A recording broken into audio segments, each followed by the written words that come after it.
Hello, everybody. Welcome to Sham's Story Time. I'm very glad to see all of you today. You know what? I have an interesting story from Hitopadesha for all of you. Have you heard of Hitopadesha? It is a very ancient Indian text. It's said to be written in Sanskrit in the 12th century. And this has a lot of fables, especially for children. We have animal stories, human stories, but most of all, they all have worldly wisdom and very interesting. Today, I'm going to share with you all the story of the terrible bell.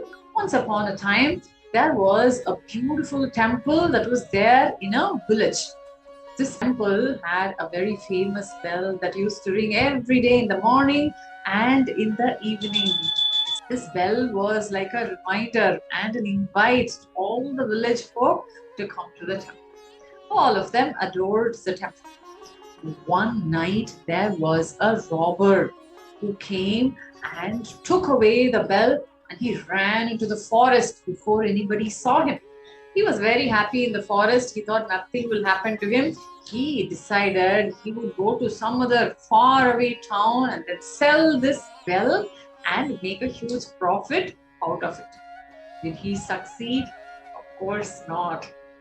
That night, while he was sleeping under the tree, there was a tiger that came there. The tiger was very hungry. He hadn't eaten a meal in days. The tiger had grown really old and he was not able to catch hold of a swift deer. So this tiger thought, wow, a sleeping human being, lovely dinner for me, he thought, and he killed this man. The temple bell he had kept in a small pouch and tucked it in his waist. This temple bell just fell on the ground. The tiger ate up a part of this man. After the tiger's hunger was satisfied, the tiger walked away. There was this half-eaten human being, and next to him was the temple bell. Now, a troop of monkeys came there the next morning. They thought that this bell was very interesting. Monkey chieftain picked up the bell and he started to ring it. That sounded so nice. All the monkeys were around him. They all played with it. They jumped and cheered each other. They didn't bother about this half-eaten corpse at all. They went on top of the tree and they started to play with this bell. A few days passed by. Back in the village, people realized that suddenly the temple bell was missing. They thought that it was a bad omen. Something very unlucky is going to happen for everybody, is what the village men thought.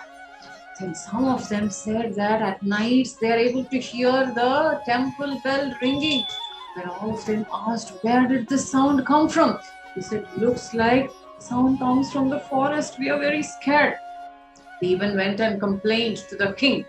The king immediately ordered for a group of men to go into the forest and find out what was the problem. Where was this sound coming from? Where is the temple bell after all?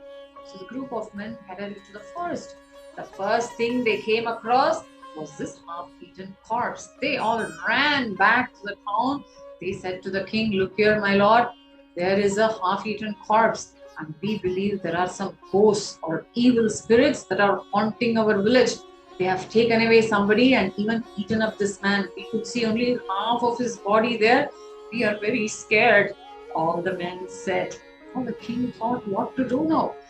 Then there was one lady in this village who was very bold and very intelligent. She decided to find out where is this noise of the temple bell coming all the way from the forest. So without anybody's knowledge, she went into the forest. She was not scared of anything at all. She went there and then she hid inside the bush and checked where this noise was coming. She found out the troop of monkeys who were playing with the bell. Aha, that is the reason, thought this intelligent lady. She came back to the village. She was pretty poor and she wanted to make use of all these people's belief systems and make money out of it. She went to the king and said, dear king, I feel that there is indeed an evil spirit that has haunted our village and the adjoining forest. I can promise you that doing some special rituals, we can get rid of these evil spirits. But it involves some cost. Are you ready to bear the cost? I take as my responsibility to drive off all these evil spirits, said this lady. The king said, of course, why not? And then he ordered for lots and lots of wealth to be given from his treasury to this lady. She took all the money. She said, okay, I'm going to the forest tonight to perform some rituals. Then from tomorrow onwards, we will not have any trouble.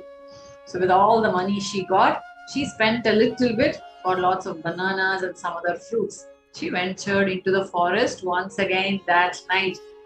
She went exactly to the place where she saw the troop of monkeys. She put all these fruits on the ground and she once again hid under the bush. All the monkeys, the moment they saw these bananas and other fruits, they dropped the temple bell. They ran and started to eat these fruits. She just very stealthily walked behind them, picked up the temple bell. She ran all the way back home. Then the next morning, she presented the temple bell to the king. She said, look here, my lord, the temple bell is back. You don't have to fear any spirit or anything. I have driven them all away by doing lots of rituals. So don't you worry, she said. The king was very happy. Now, this is a very interesting story from Hitopadesha.